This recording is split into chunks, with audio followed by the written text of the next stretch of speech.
Hello, class. It's just me this time since it is kind of late, but the new Undertale Deltarune Fall 2025 newsletter just came out, so we're going to cover it here real quick, go through all of it. I have taken a quick peek through everything, but I haven't looked through all of it, so this is going to be my first reaction to some of this stuff. But again, this should be pretty big considering, it's for the 10th anniversary. And just right before we get into it, I just want to say thank you for all the support recently. If you feel like it deserves it, please like the video and leave a comment and subscribe, and also use the newly added YouTube hype points if you have them available for the video and feel it's worth it. And also, if you are feeling extra charitable and have the means, we do have a Patreon. So if you'd like to support us there, feel free to. Enough prefacing it, let's just get straight to it. So, Undertale/Deltarune Newsletter Fall 2025. It's been 10 years since Undertale released. Therefore, Undertale 10th Anniversary Event. That's right, let's have a stream where we play through Undertale, just like we played through Deltarune Chapter 1. Looks at the calendar and realizes the anniversary is on a weekday. Why don't we do this on a weekend after the anniversary instead? The event will run across 2 days at 4 p.m. PT on September 20th and 21st, and you can watch it here. So here's a little, on the FamGamer website where the stream is going to be held. That's right, when we tried playing through everything, it took over 8 hours. So we had to split it up. We'll have to play half of the game one day and half of the game the next day. That sure is a long time to talk. Is anyone going to enjoy watching this? So yeah, this is very interesting, especially because it is clearly paralleling the 6th anniversary event, which we just went over in our new video, which you haven't seen, goes over every single Undertale anniversary, so go check that out. But enough plugging. But yeah, it's interesting because, again, they played through all of Chapter 1 at that, and then they introduced new stuff at the end with the continue to play Chapter 2, and then we saw the first bits of Chapter 2. So I don't think we're going to have anything like that in this necessarily, because I don't think they're going to show up, Undertale Chapter 2. But I feel like my main guess is what I think will be very likely is probably as they're playing through the game, Echo Flowers will show up, at least this is my guess, and it's going to show off all the text boxes and Echo Flower dialogue that was put on the website, the undertale.com/memories. That's my best guess, and that will be the update to the game, which makes, going through the whole thing. Chapters 3 and 4 came out. That's right, last time, Deltarune Chapter 3 and 4 came out. I really want to look back on these chapters and discuss my thoughts. Looking back at Chapter 3 and 4. But I don't have time to do that right now. The anniversary is coming up. There's no time to discuss this now. So I guess just a little fake out from Toby. Okay. Chapter 5 Progress Update, September 2025. Instead, let's talk about Chapter 5. Some of you might be wondering what kind of chapter it is. Now, I think it is very important to mention that this little art of Toby, it changes. So we have, Toby here in the suit or whatever. And then over here, we have Toby wearing what looks like Asgore's floral shirt and a little flower by the smiley face here, which I think is pretty notable considering, Asgore's obviously going to have a large focus in Chapter 5, which I think is just further expanded upon here. I think it's also notable. Pink and yellow. Well, right now, there is no reason to tell you that. Both of us like surprises, right? If I think of everything in the chapter, there is very little I would like to share. That being said, as an act of goodwill, I would like to spoil one optional Castletown scene. The scene assumes you've seen the special room in Chapter 4. So this is the only thing,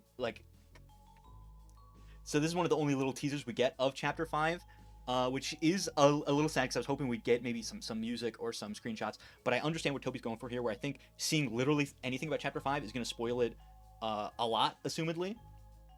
So I get not showing off anything necessarily right here. But so there is a scene from Chapter 5, so let's watch that now.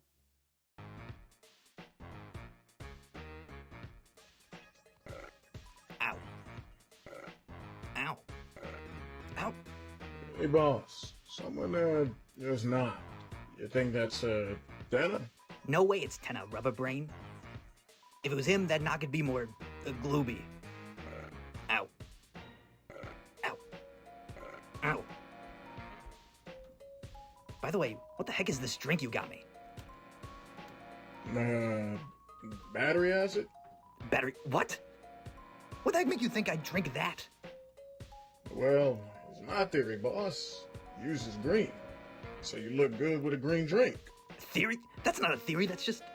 You think just because something looks cool, that makes it correct? Yeah. Whatever. Ow. Ow. Ow.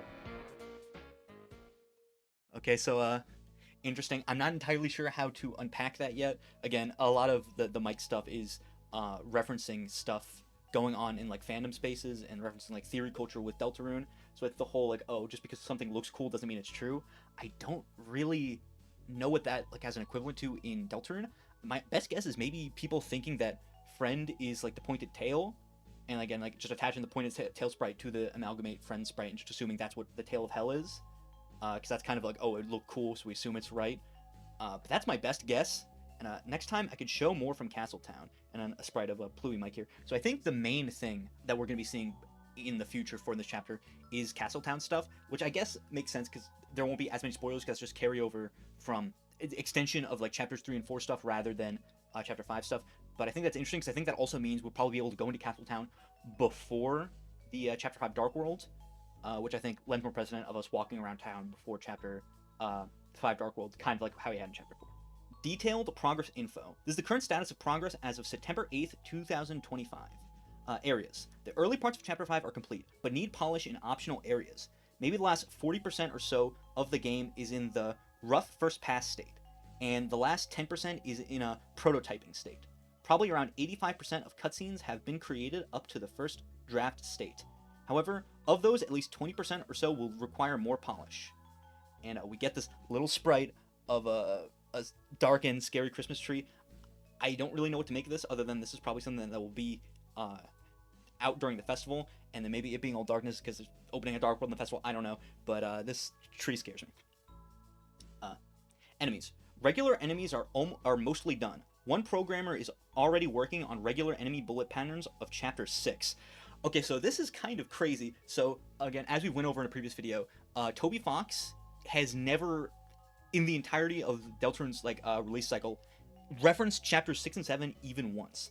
It's only been up to chapter 5 where anything has been referenced, and here in just this random little newsletter, he just drops chapter 6, which is kind of wild to me, because I think just calling it out by name, it would seem very deliberate. Toby wasn't doing that before, so it's just kind of wild that he's just doing it now. The direction of the boss battles have been decided, and many boss attacks have already been completed. Once the attacks are finished, the next goal will to be arrange the attacks and make adjustments to them if necessary to fit the atmosphere of the battle. I don't think there's anything we can really glean from this section other than the chapter 6 drop. So yeah, that is, I think, pretty much, there's not much we can glean from the enemies other than, again, they're in the prototype stage. And also a little trash can here. Again, also, I don't know how to exactly make heads or tails of this. Again, trash cans, again, maybe have, considering Asgore's place is all like trashy and stuff like that. And also the, I don't know, maybe something with the flowers being thrown in the trash can in the Dreamer house, but that's my best guess. Also, it could just be a trash can that's around hometown because of the festival. Overall, with Chapter 3 and 4, there were some creative hurdles, which made developing parts of the game difficult. How to do the boards of Chapter 3, how to design events in Noel's house, etc. Once we got past those hurdles and expanded the team, everything went much more smoothly. Chapter 5 was not without hurdles, but we already passed all the obvious ones, so there's little to get in our way now. We just need to keep making the game. And a little sprite of QC and the bunny, I forget if she has a name, that walks like her little brother or something, seemingly laughing and chatting. And maybe this, again, from the festival. That's my best guess. Okay, timeline. So, the rough timeline will look like this. Making the game. We are here. Localization / making game / porting game. Finish. Bug testing and bug fixing. Release. Currently, we have one main deadline. I want to begin the translation by the end of 2025. After that point, gameplay changes will be acceptable, but large-scale text and story changes will be heavily frowned upon. Factoring the localization and testing, I don't think that the game will be released in the first half of 2026. That's not a surprise, right? From last time's updates, you guys have access to exactly how long each step of development took. Anyway, we don't have any external factors surrounding the release date this time. We'll release it when it's done, and we will continue to update you guys on the progress of its completion. Thanks!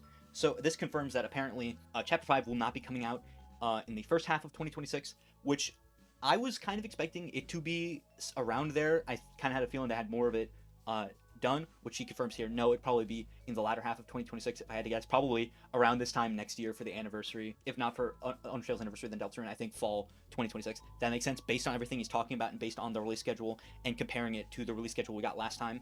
Especially considering, again, again, he assumes that we could have localization starting by the first part of 2026, which would put us right around here, or as soon as the year starts.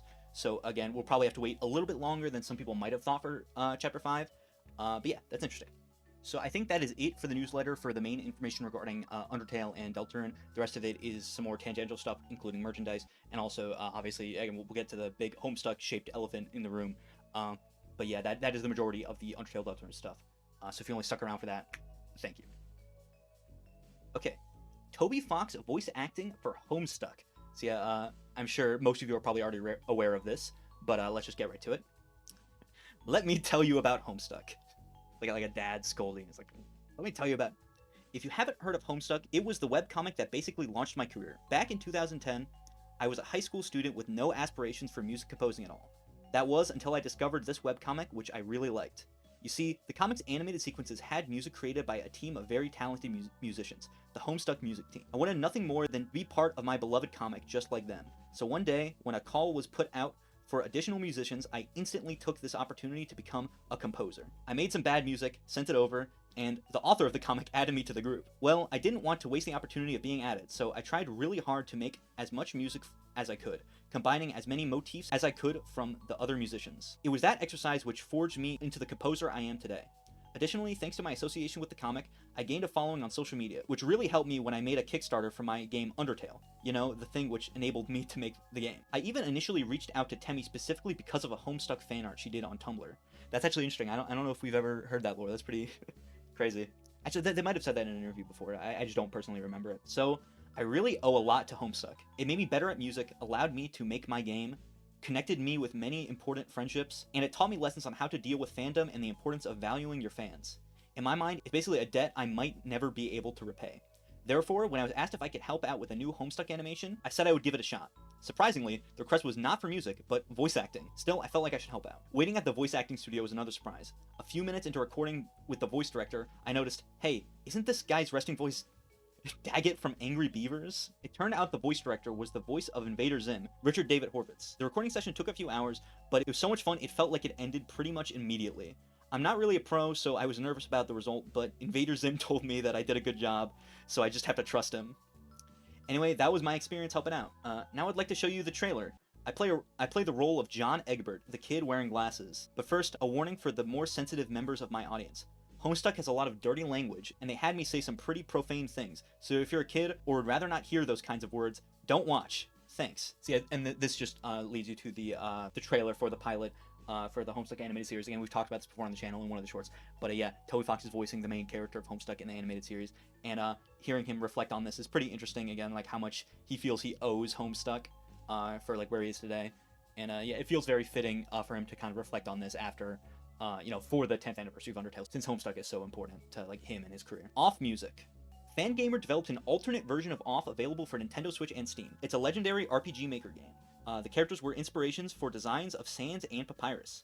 ACC, the musician for the original version, available online free forever, didn't want his music to be used in the remake, but also didn't have a problem with us making new tracks. It's a bit of a strange circumstance, but I was asked by the Off creator, Mortice Ghost, to help. So I made some tracks for the game. You can download all of my songs for free here. They are also available on YouTube. Enjoy. So yeah, this is just basically Toby talking about the remake of the game Off and how he composed the soundtrack for it. Again, as I've already stated. Fan musical albums. Recently, there have been some musical albums consisting of Undertale and Deltarune covers, which I've been encouraged to recommend you. Deltarune Piano Collection Volume 1 out now. Some virtuosic piano arrangements of Deltarune's music by Trevor Allen Gomes. I really recommend giving this one a listen. It's available on YouTube if you want to sample it for free. Monster Cat X Undertale, upcoming October 6th.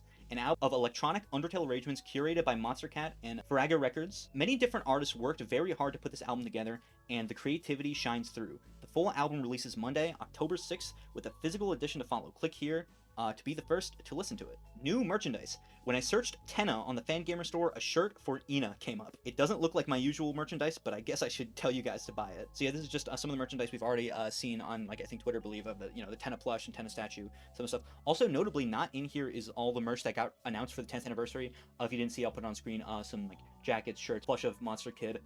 Pretty interesting. I'm kind of curious why it isn't in the newsletter here, but Conclusion. 10 years passing is annoying. Does it mean I'm annoying?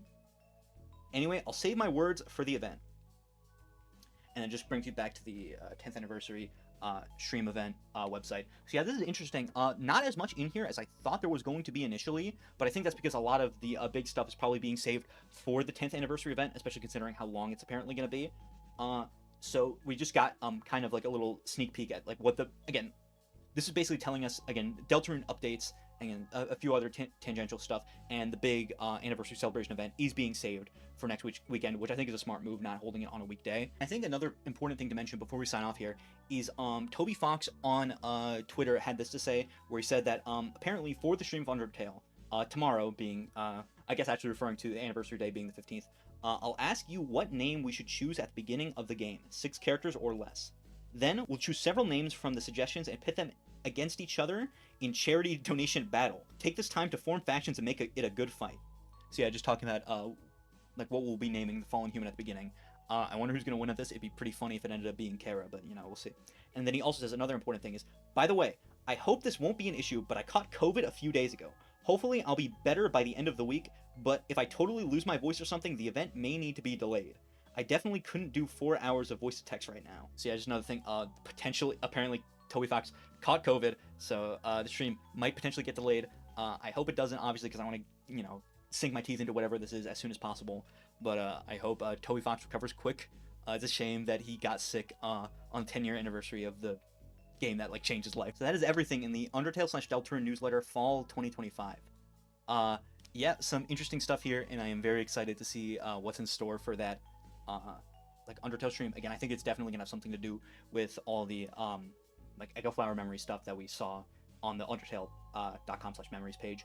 But that's not it for the video, because of course we have to shout out our lovely patrons who are generous enough to donate every month. So all the patrons' names are up on screen right now, and starting for our shoutouts in the $5 honor student tier, we have Toby Tricky Fox, Dick Chocolate, Chaos Beam, Semantic Pedantic, Riley's Wob, Spicy Bloke, Cat on Mars, Easier Name Than John Luca, Admin Access, Rocco _, Dusty Plush, Lundcraft, Jorts Master, John Robert 659, Silvix, Avast Antivirus, Toast 1612, and Kato Noir. Now in the $10 overachiever tier, we have Blenderfucker, Rat Avenue, Colta Cola, and Adam Sandler. And now in the $19.97, the Spamton number, in the Overachiever Plus tier, we have Cheezus and Willow Wispy. And now for the last tier, the $50 Teacher's Pet tier, take it away, Josh. Who is in that tier? Isaac!